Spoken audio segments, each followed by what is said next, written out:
बिस्मिल्लाहिर्रहमानिर्रहीम। अस्सलामु अलैकुम। तमाम देखने वालों को जो पाकिस्तान में हमें देख रहे हैं, दुनिया भर में हमें देख रहे हैं, चैनल 51 की जानिब से, मेरी जानिब से और हमारी पूरी टीम की जानिब से आपको ईद उल फितर की ढेर ढेर मुबारकबाद। अल्लाह ताला से दुआ है कि ये जो बाबरकत महीना हमसे गुजरा है, जिसकी खुशी आज हम सेलिब्रेट कर रहे हैं, अल्लाह ताला आपकी खुशियों को दुआम बख्शे। और जितने भी मुसलमान जो दुनिया भर में हमें देख रहे हैं या जिन तक हमारी आवाज़ पहुंच रही है, अगर वो किसी भी मुश्किल परेशानी या आलाम में गिरफ्तार हैं, तो अल्लाह ताला उनकी मुश्किलात को सहल फरमाए।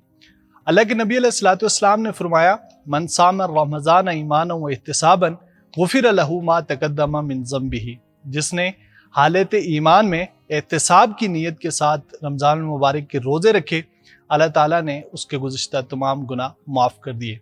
अल्लाह से दुआ है कि अल्लाह ताला हमें उन तमाम मोमिनीन में, उन मुसलमानों में शामिल फरमाए कि जिन्होंने एहतिसाब की नीयत से अमाल किए और अल्लाह ताला ने उनके अमाल को कबूल व मंजूर फरमाया। ईद उल फितर का ये जो मौका होता है, ये पाकिस्तान में और मशरक़ की जो रवायात हैं उनमें खुसूसी अहमियत का हामिल होता है। चूँकि मुसलमानों के यहाँ जो त्यौहार हैं वो कम तादाद में हैं और कम ऐसे मौके होते हैं जिनमें खुशियाँ मनाई जाती हैं, जिनमें एक सबसे बड़ा मौका ईद उल फितर का है, जिसको मीठी ईद भी कहा जाता है। ये ईद रमज़ान मुबारक की आमद के साथ ही इसकी तैयारियों का सिलसिला शुरू हो जाता है और ये जो आज का दिन है, इसको पाकिस्तान भर में जो मुसलमान हैं और जो दुनिया भर में मुसलमान हैं वो स्पेशली सेलिब्रेट करते हैं। तैयारियों का जो सिलसिला है वो हमेशा से जारी रहता है जैसे ही रमज़ान मुबारक की आमद होती है। लेकिन एक जो अलमिया देखने में आया वो ये है कि 30 दिनों की मशक्क़त मेहनत करने के बाद जो दर्स हमें रमज़ान मुबारक के महीने से मिलता है, शायद हम उसको कहीं फरामोश कर देते हैं। लेकिन चूँकि ये खुशियों का मौका है, खुशियों के हवाले से बात करेंगे। आज हमारे साथ जिन मेहमानों की हम आपकी मुलाकात करवाना चाहते हैं वो इंतहाई आप कह सकती हैं कि ख़वातीन हैं दोनों, और दोनों जो हैं वो प्रोफेशनल हैं, वर्किंग वुमेंस हैं। उनसे पूछेंगे कि उनकी ईद कैसे गुजरती है, वो ईद का एहतमाम कैसे करती हैं, और ये जो बाबरकत महीना हमसे गुजरा है उन्होंने उसमें क्या देखा, कैसा पाया रमज़ान मुबारक को, जो 2023 का रमज़ान था, 1444 हिजरी इस्लामी कैलेंडर के हिसाब से जो तारीख बनती है वो है। आपका तारुफ़ करवा दूँ मैं मेहमानों के साथ। हमारे साथ सैयदा सुमेरा रज़ा साहिबा मौजूद हैं, एक सियासी शख्सियत हैं, जानी पहचानी। आप सब लोग उनको मुख्तलिफ़ TV चैनल्स पे मुख्तलिफ़ सियासी इज्तिमात में देखते हैं। बहुत शुक्रिया सुमेरा रज़ा साहिब आपके वक्त के लिए। उनके साथ तशरीफ़ फरमा है एडवोकेट कुलसुम खालिक, जो कि वर्किंग वूमेन है। इनको भी आप देखते हैं मुख्तलिफ़ TV चैनल्स पे।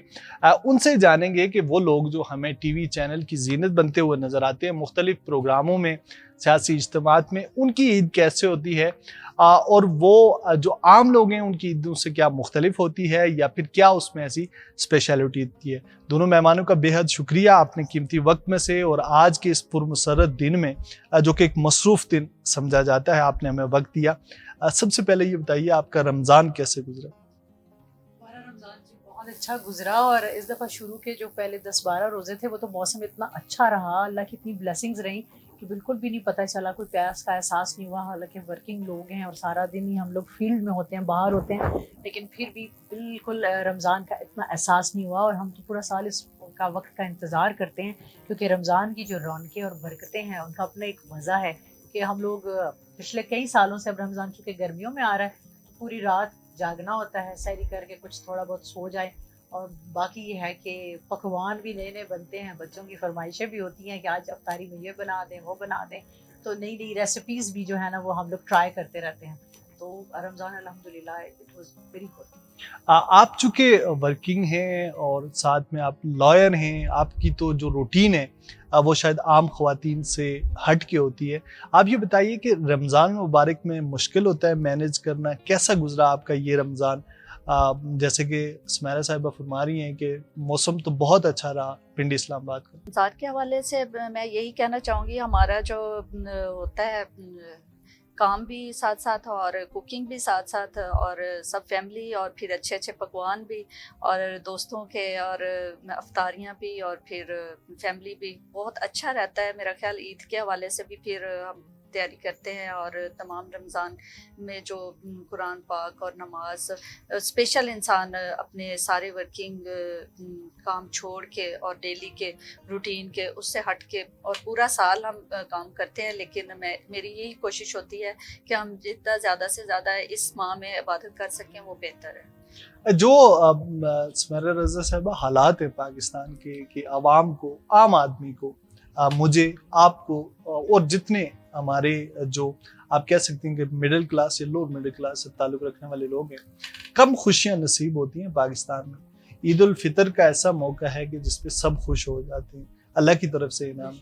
हालात को अगर सामने रखा जाए तो खुशी बनती नहीं है।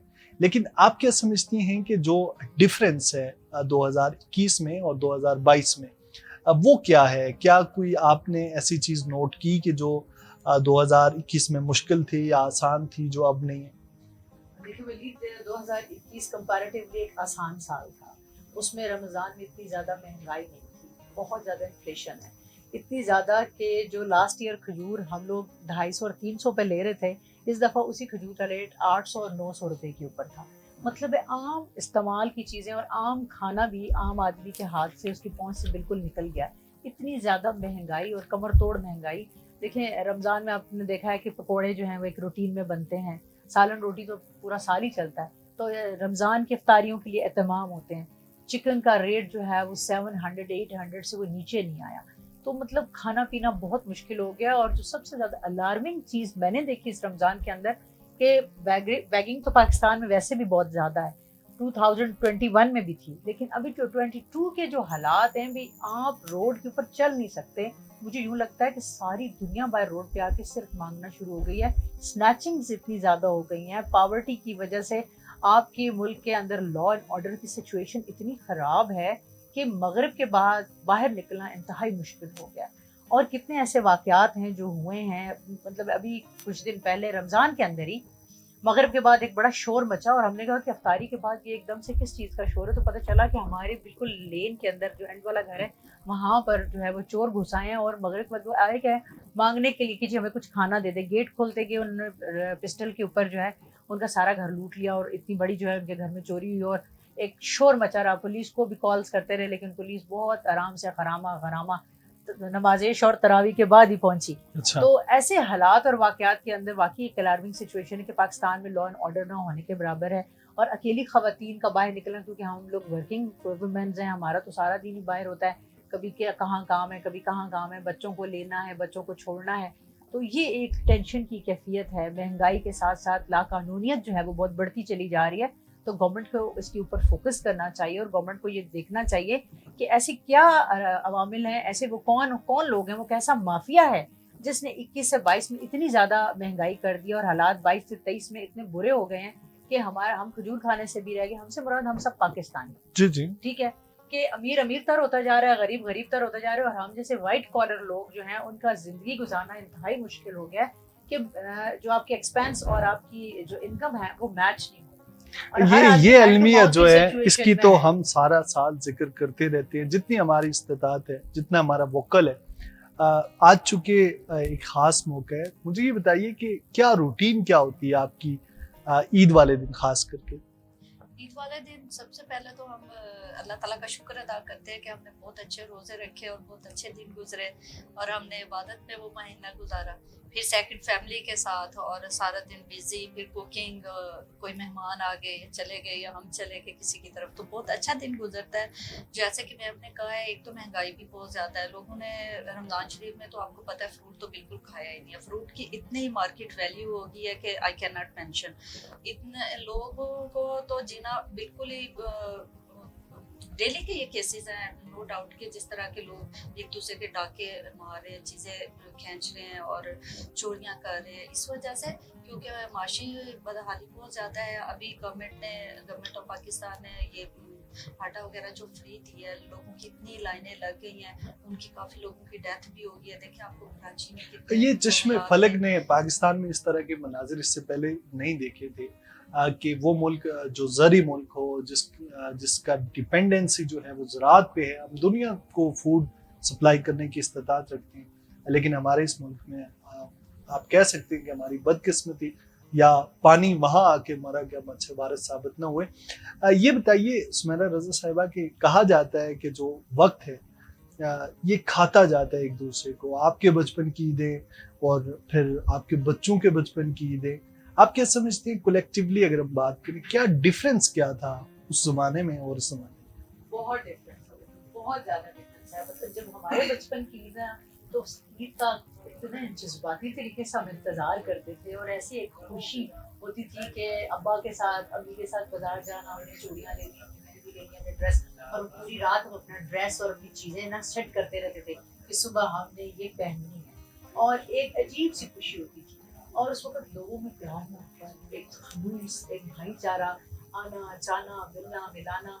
अब तो आजकल के बच्चों की बचपन की ईदें क्या है कि बच्चों को खुद जबरदस्ती घसीट के लेके जाना पड़ता है मार्केट की, ईद आ रही है आपने कुछ लेना है।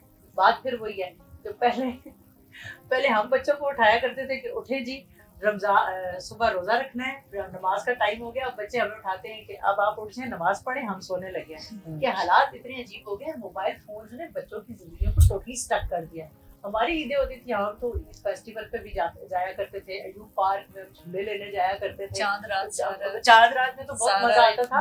और लेट नाइट तक वालिद साहब के साथ, भाई के साथ बाजार में जाना, चूड़ियां पहनना, और वो अजीब सी हमें खुशी होती थी, अजीब सी फीलिंग्स होती थी। और अभी बच्चों को गए ना चूड़ियां पहने, तो चूड़ियां पहन के क्या करें?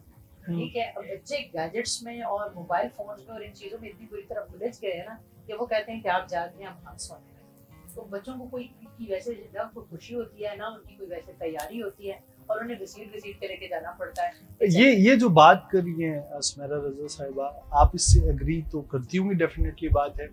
ये बताइए कि डिफरेंस क्या था? जाहिर सी बात है आप किसी और कल्चर से ताल्लुक़ रखती हैं, चूँकि इलाका जो है इससे जब आप बाहर जाते हैं वेरी करती है चीज़ें। आपके यहाँ ईद का क्या बचपन में कॉन्सेप्ट होता था? चूँकि मुझे याद पड़ता है कि जब 25 रमज़ान के बाद हमारी जो एक प्रायोरिटी होती थी वो ईद का दिन होता था, और जब ये दिन ख़त्म हो जाता था तो बहुत अफसोस होता था कि काश ये दिन कल आता। तो आपकी ईद कैसे गुजरती थी ये बचपन में? आखिरी अशरा जो होता है रमजान शरीफ का, एक तो खुशी में गुजर जाता है कि ईद आ रही है, और फिर सेम ही सबकी ईद गुजरती है। मेरा बहुत अच्छा इलाका है, ज़िला लिया से मेरा ताल्लुक है, और वहाँ पे हमारे जो ट्रेडिशंस है according to our Islam, first ये कि हम जैसे कि मैंने कहा चूड़ियाँ खरीदते हैं, बाजार जाते हैं मार्केट में, और फिर नहीं सारी बचपन चीज़ें की, तैयार- अभी तो चले बचपन जो में हो रहा है यही वो। होता था कि बस वालिदैन को फोर्स करते थे कि हमें ये चाहिए और हमने ये लेना है। एक तो मुझे बहुत शौक होता था कि मैं हील वाला शूज़ पहनूं, और वालिदैन कहते थे कि नहीं बस आप ने एक शूज़ ले लिया है तो तीन, जितना भी दिल करता था कि 3-4 सूट हो और मुख्तलिफ चीज़ें हो, चूड़ियाँ हो, मेहंदी हो, इवन कि इतनी खुशी होती थी कि ईदी पहले ही हम जमा करने शुरू कर देते थे वालिद साहब से और वालदा से, और हमें ये बड़ी उम्मीद होती थी कि हमें बहुत से कंपटीशन होता था कि सबसे ज़्यादा किसकी ईद होगी और ज़्यादा ईदी किसकी बनेगी। ये बताइए कि जैसे ये बात कर रही हैं, आजकल तो ईदी का जो कॉन्सेप्ट होता था हमारे बचपन में भी चूंकि डिफरेंस है, बहुत ज़्यादा इंतज़ार किया जाता था, पैसे इकट्ठे किए जाते थे। अब वो कॉन्सेप्ट तो डिजिटलाइज हो गया, बच्चे कहते हैं हमारे बैंक अकाउंट में ट्रांसफ़र कर लें, हम वहाँ से खर्च कर लेंगे। आप समझती हैं कि जो मशरकी इक़दार थी हमारी, वो अब आस्ता आस्ता हमसे दूर होती जा रही हैं? बिल्कुल सही बात है वलीद। वो मशरकी इक़दार हमारी, वो कस्टम, वो ट्रेडिशंस, वो शौक, वो कपड़ा, वो जूता, वो स्टाइल, वो सब मेरा ख्याल में कि बहुत कहीं पीछे रह गया है। अब तो हमारे ऊपर इतना मगरबी रंग चढ़ता चला जा रहा है कि बच्चे भी कंफर्टेबल होते हैं वैसे आउटफिट्स पहन के, कि वो जो वेस्टर्न आउटफिट्स उन्होंने लेने, और वेस्टर्न आउटफिट्स के हमारे पास आउटलेट्स भी माशाल्लाह बहुत ज़्यादा हो गए हैं। ईस्टर्न कपड़े की तलाश आप करें, कोई अच्छा आपने आउटफिट लेना है ईस्टर्न, तो वो आपको अवेलेबल नहीं होगा, और जो होगा वो इतना एक्सपेंसिव होगा कि वो आपकी पहुंच से दूर होगा।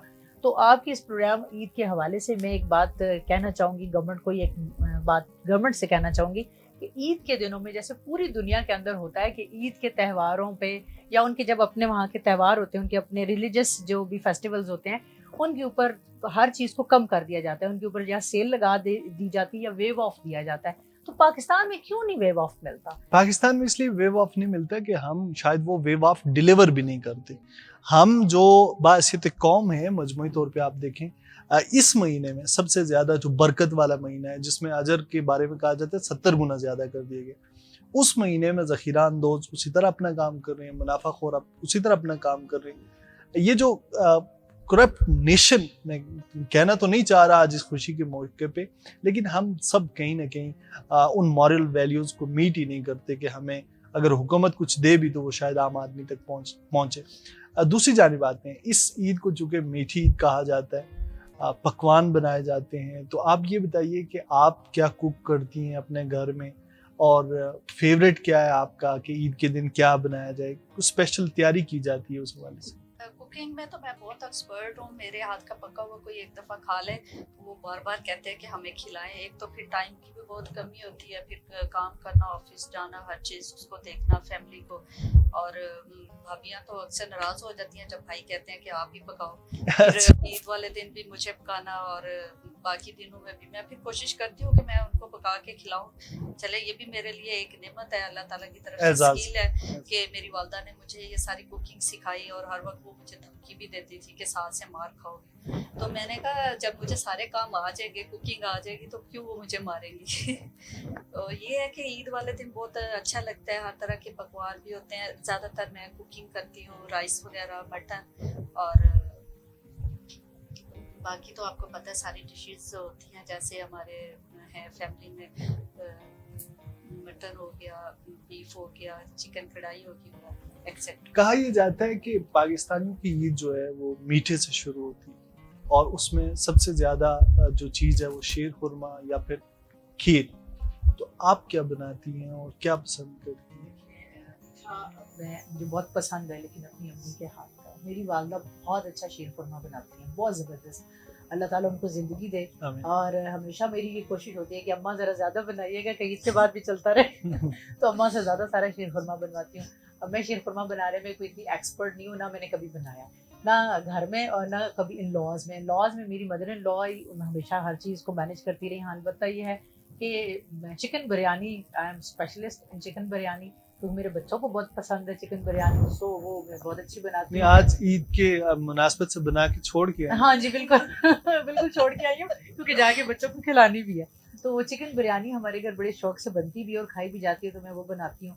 बाकी यह है कि भाभियाँ हैं मेरी, जो असिस्टेंट लॉज वगैरह हैं, वो बाकी चीज़ें बना लेती हैं, डिस्ट्रीब्यूट कर लेते हैं, क्योंकि माशाल्लाह मेरे लॉज एक बड़ी फैमिली है, एक फ्यूडल फैमिली और बहुत बड़ी फैमिली में। नोक जोक नहीं होती? नहीं, बिल्कुल भी। और रमजान की वजह से तो शायद बिल्कुल भी नहीं, बिल्कुल भी नहीं होती। ये अल्लाह की बड़ी ब्लेसिंग्स हैं। अक्सर मैं लोगों को बताती हूँ तो लोग हैरान होते हैं कि जो मेरी नंदे हैं ना, वो बहुत अच्छी, वेरी गुड। उन्होंने हमेशा बच्चों की तरह हमारा ख्याल रखा। वो मेरे हस्बैंड से बड़ी हैं, तो बड़ा प्यार मोहब्बत करती हैं, और उनकी कोशिश होती है कि वो हमें बना के खिलाएं। वो तो हमारी सास नहीं है, तो वो बनाती हैं, बाजी बनाती हैं। ये अलबत्ता है कि चिकन बिरयानी मेरी ड्यूटी है, वो मैंने ही बनानी है, और कम से कम भी 50-60 लोगों के लिए बनानी है। अच्छा। क्योंकि माशाल्लाह हम इतने सारे लोग इकट्ठे होते हैं ईद पे। तो मेरी ईद तो होती है ससुराल में, लेकिन अम्मा का शीर खुरमा खाने के लिए शाम को मैं ज़रूर जाती हूँ। हाँ, ये तो बहुत ज़्यादा एक्सपेक्ट किया जाता है, और फिर हमारे यहाँ भी ज़ाहिर है ऐसे ही होता है, सब ऐसे ही करते हैं कि हर वो घर जिसमें एक अच्छी डिश बनती है उसके लिए जो है स्पेस अलग से रखी होती है कि ये जाके वहीं खानी है, उससे पहले कहीं वो चखनी भी नहीं है। ये जो आज का दिन है ईद उल फितर, हम सब अपनी अपनी फैमिलीज में सेलिब्रेट कर रहे हैं। मुझे ये बताइए कि वो पाकिस्तानी जो इस रमज़ान में बैरून मुल्क रहे और वो अपनी फैमिलीज के साथ नहीं मिल सके, क्योंकि रमज़ान का कलेक्टिवली मकसद एहसास है कि आप में एहसास पैदा हो जाए। तो ज़ाहिर है ओवरसीज़ जो हैं वो इसी एहसास में, पाकिस्तान के एहसास में, अपनी फैमिली के एहसास में वो बैरून ममालिक में बैठे हैं। आप क्या पैगाम देना चाहेंगी उन्हें ईद की मुनासबत से? एक तो ये कि जो बाहर बैठे हैं, हमारा इलेक्ट्रॉनिक मीडिया इतना और सोशल मीडिया हो गया है कि दूरी नहीं रही ना। चाहे आप किसी दुनिया के किसी कोने में भी आप व्हाट्सएप पे कॉल करें, वीडियो कॉल करें, आप उसको देख सकते हैं। एक बात। और दूसरा मेरा उनके लिए ये मैसेज है कि वो अपने पाकिस्तान के लिए, अपनी फैमिली के लिए कोई इन दिनों में जितना भी ज़्यादा वो टाइम दे सके वो ज़रूर दें, क्योंकि मुझे पता है कि मेरे वालिदैन नहीं है, मैं उनको बहुत मिस करती हूँ, स्पेशली इन दिनों में ईद में या ऐसे। तो जिनके वालिदैन इधर हैं या जिनके बच्चे उधर हैं, उनको चाहिए कि वो ज़रूर कॉल करें और फ़ोन करें, बल्कि स्पेशल मिलने भी आए अगर उन्हें टाइम मिले। ज़िंदगी में सारा दिन इंसान सारी लाइफ अपना काम करता है और दिन गुजर जाते हैं, लेकिन ये रिश्ते, ये फ़ोन और ये आपको कभी भी नहीं मिलेंगे और ना ही इन जैसी कोई नेमल बदल इसका हो नेमत बदल इसका कुछ हो सकता है। तो मेरा यही उनसे पैगाम है कि वो स्पेशली चले ईद हो गया, रमज़ान शरीफ होगी, फिर साल पूरा आप काम करते हैं, इस दौरान आप अपनी फैमिली को ना छोड़ें, आप अपने वालिदैन का भी ख्याल रखें और अपना भी ख्याल रखें, ताकि हमारे ये खूनी रिश्ते हमेशा कायम और दायम रहें। सुमैरा रज़ा साहिबा, ओवरसीज पाकिस्तानी जो हमें बैरून ममालिक से बैठ के देख रहे हैं कि पाकिस्तान में लोग कैसे ईद बना रहे हैं, क्या कहना चाहेंगे आप उन्हें? एक तो मैं उनसे ये कहना चाहूँगी कि साल भर छुट्टी बचा के रखा करें और आके अपने प्यारे मुल्क पाकिस्तान में ईद मनाया करें। पाकिस्तान की ईद का अपना ही मज़ा है। और दूसरा ये कि उन्हें ये कहूँगी कि वो पाकिस्तान की सालमियत और बका के लिए दुआ भी करें, कोशिश भी करें और अपना पूरा भरपूर हिस्सा डालें इसके अंदर, कि जैसे पाकिस्तान में रहने वाले डाल रहे हैं, उनसे ज़्यादा हम उनसे एक्सपेक्ट करते हैं कि वो हमारे लिए, हमारे पाकिस्तान के लिए ज़्यादा मोहब्बत से, ज़्यादा खुलूस से कोशिश करेंगे। और इंशाल्लाह ताला पाकिस्तान की जो डूबती नाव है वो इंशाल्लाह एक दिन बहुत अच्छे तरीके से टाइटैनिक बन के उभरेगी और बाहर आएगी और पाकिस्तान तरक्की करेगा और इंशाल्लाह ताला पाकिस्तान वाकई पूरी दुनिया के अंदर एक मिसाल बनेगा और बहुत अच्छी मिसाल बनेगा इंशाल्लाह। दोनों मेहमानों का बेहद शुक्रिया। दामन वक्त में चूँकि गुंजाइश नहीं है, बातें तो इतनी इंटरेस्टिंग हैं कि शायद हम सारा दिन करते रहें तो वो भी इसके लिए कम है। आखिर में इस दवा के साथ और इस मैसेज के साथ कि रमज़ान करीम हमसे गुजर गया, आज ईद उल फितर का मौका है, खुशियाँ मनाएं, ज़रूर मनाएं, लेकिन उस मैसेज को भी नहीं भुलाना जो कि रमज़ान के रोज़े रख के हमने हासिल किया। उस एहसास को नहीं खोना कि जो रमज़ान में भूख प्यास बर्दाश्त करके हमने जो है अपने अंदर पैदा किया। और उसके साथ साथ अपनी उस रूटीन को भी तर्क न कीजिए कि जो रमज़ान के मुबारक महीने में हमने पाबंदी की, हम सूम व सलात के पाबंद रहे, ताकि दुनिया और आखिरत में हमारी फलाह मुमकिन हो सके। आप तमाम अहबाब को, देखने वालों को एक दफ़ा फिर चैनल 51 की जानिब से, मेरी जानिब से ईद की ढेरों खुशियाँ मुबारक हों। अभी तक के लिए इतना ही, मुझे दीजिए इजाज़त। अल्लाह हम सब का हामी और नासिर।